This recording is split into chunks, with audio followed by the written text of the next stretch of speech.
Season the salmon fillet with all the spices and herbs. Heat a non-stick pan and add olive oil. Add the salmon to the skillet, skin down first.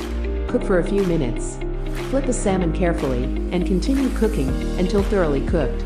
Set aside. Using a food processor, prepare all the ingredients.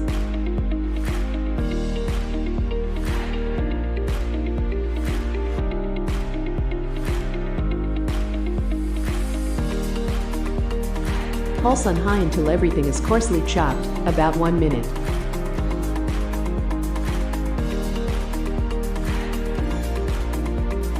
Serve the salmon with pesto and a slice of lemon.